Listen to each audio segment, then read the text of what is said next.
Canada, a country the world imagines as polite, prosperous, and safe, a place of postcard-perfect mountains, endless forests, and cities known for their order and charm. But behind that reputation lies a reality most outsiders never see, and many Canadians try to ignore. Each year, more than 235,000 people across the nation are left without a home, forced into tents, shelters, or the unforgiving cold. And here's the contradiction that makes it even harder to understand. The federal government spends over $500 million a year fighting homelessness. Yet instead of shrinking, the crisis only grows larger, spreading into towns once thought untouchable. Add in the shadow of fentanyl, a substance so potent one wrong hit can erase a life in seconds, and the picture becomes even darker. So how can one of the wealthiest, kindest nations in the world let its people fall so far? The truth is more unsettling than anyone expects, and it forces us to ask, is Canada's homelessness crisis really about money or something much deeper? When most people think of homelessness, they picture a sprawling city sidewalks. Toronto, Vancouver, maybe Montreal, but today, this reality is no longer confined to big cities. It's spread into smaller towns and rural communities, changing the face of Canada's streets. In Kelowna, British Columbia, counts show nearly 300 people living without stable housing, many trapped in long-term instability. Halifax has reported over 1,100 unhoused residents, numbers unthinkable for a city of its size. And across Ontario, over 81,000 individuals experienced homelessness in 2024 alone, a staggering 25% increase in just 2 years. These aren't just numbers, they're signs of a national unraveling. Canada, so often praised for its social programs and compassion, is now facing a truth it can't hide.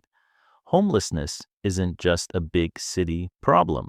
It's a nationwide shift creeping into neighborhoods that once believed they were safe from it. But tents and encampments are just the surface. The deeper question is, how are people surviving day to day?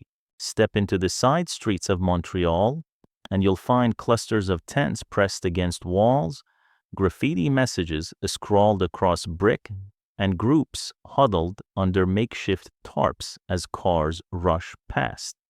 Nearly 70% of the city's unhoused are concentrated in a handful of neighborhoods, creating entire zones where survival defines daily life. In these spaces, small gestures matter most. Volunteers move through with hot meals, handing out essentials with a few quiet words, a donated blanket, a conversation that reminds someone they're not invisible. These moments of humanity stand in sharp contrast to the indifference of passers-by who have learned to walk by without looking twice. And that's the disturbing part. Canada hasn't just failed to fix the problem, it has normalized it.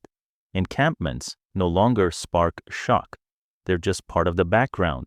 But behind each tarp and blanket is someone fighting to make it through another day. And survival is getting even harder, thanks to a silent killer spreading through every corner of the crisis. If homelessness is visible, fentanyl is invisible until it isn't. Across Canada, this synthetic opioid has become the most common drug fueling the crisis. According to national data, fentanyl was involved in 74% of opioid-related deaths in 2024. Among the homeless, that number skyrockets to 94%. Why? Fentanyl is up to 100 times more powerful than morphine, and it has flooded street supplies.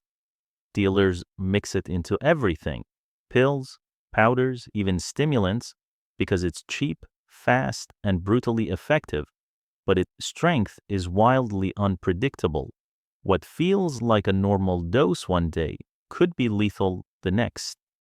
In Vancouver, where nearly 3,000 people are unhoused, fentanyl use is visible in broad daylight.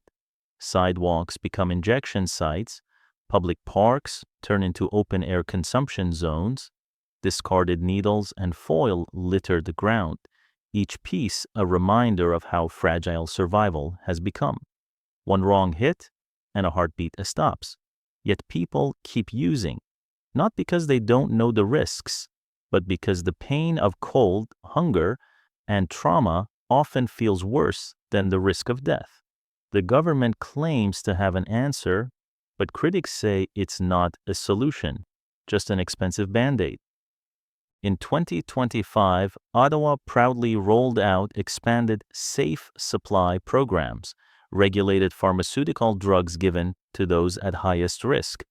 More than 4,000 people in BC and Ontario now receive prescribed hydromorphone, a controlled alternative to the poisoned street supply.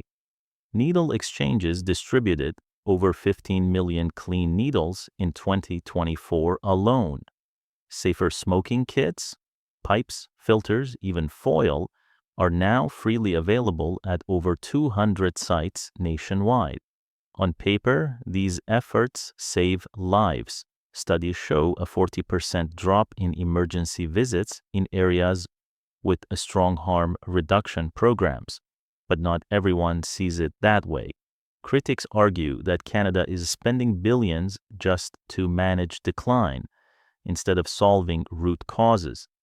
And that's where the human stories come in, because no number can capture the weight of someone's life unraveling. Take Daniela, a woman in Nova Scotia. She got out of treatment once, hopeful, only to slip back into the cycle. Her story isn't rare, it's common. Quiet words like, "I slipped," carry the weight of years of a struggle, relapse, and trying again. Or Sarah, once a caregiver balancing family and shifts. A sudden financial shock left her without a home. Now she spends nights in all-night diners, buying the cheapest drink she can, just to have a warm place to sit. In Calgary, alone, over 2,800 people live in situations like hers. These aren't failures of willpower. They're the result of a system where one unexpected setback, a medical bill, a lost job, a rent hike, pushes someone over the edge. The line between stability and homelessness is thinner than most people realize. And when that line is crossed, it's often nonprofits, not the government, that step in. Groups like the Salvation Army, Covenant House, and Union Gospel Mission have become lifelines. Together, Canada's nonprofit sector contributes over $192 billion to the economy, 8.7% of the nation's GDP. In Toronto, Fred Victor Centre housed more than 2,000 people last year. In Vancouver, Union Gospel Mission serves 3,000 meals every single day, but nonprofits face their own struggles. Demand has spiked 15% since the pandemic, and funding hasn't kept pace. Volunteers and donations fill gaps, but it's not enough. The truth? These organizations keep people alive, but they can't stop the flood alone. Walk through certain neighborhoods in Vancouver or Montreal, and you'll find growing tension. Parents worry about encampments near schools.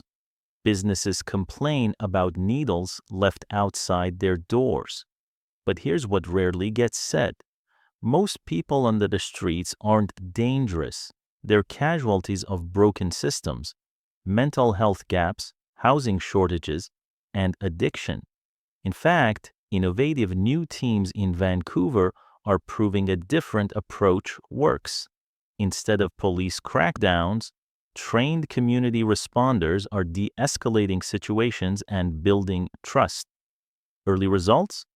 Fewer confrontations, more people accepting help. It raises a question. Is the real public safety risk the people on the street or the systems that left them there in the first place? Experts agree you can't manage homelessness with needles and shelters alone. You need to attack root causes: affordable housing shortages, rising rents, mental health support, job insecurity. Some places are testing bold ideas. Calgary's Housing First model puts people into homes before solving their other problems, and it's worked. 1,200 people housed, 18% fewer shelter returns. Montreal just added 2,500 affordable units. Winnipeg is turning unused land into eco-friendly housing projects. If scaled nationally, these efforts could prevent tens of thousands from falling into homelessness each year. But the question is, will Canada make that commitment or keep patching holes while the ship sinks? Imagine a Canada where encampments disappear, not because they were torn down, but because no one needs them. Where former residents of tents and shelters are neighbors again, working, raising families, contributing to communities. Projections say that with sustained investment, 100,000 people could be housed by 2030. Cities like Edmonton already show it's possible, with community hubs that helped 800 people transition into stability. The benefits go beyond compassion. Ending homelessness could boost the economy by $7 billion a year as health costs, policing, and emergency responses shrink. It's not just about saving lives, it's about building a future where everyone has a place. Canada's homelessness crisis isn't just about people sleeping in tents. It's a mirror, reflecting housing failures, economic pressures, and the consequences of looking away. The line between safety and the struggle is whisper thin. Today, it's 235,000 Canadians. Tomorrow, it could be a friend, a family member, even you. The government can pour billions into programs. Nonprofits can stretch every donation. Volunteers can give their time. But until society admits this isn't just a fringe issue, until we act like it's everyone's problem, the crisis will keep spreading. So the real question is this: in a country that prides itself on kindness, how long can we ignore the people we've left behind?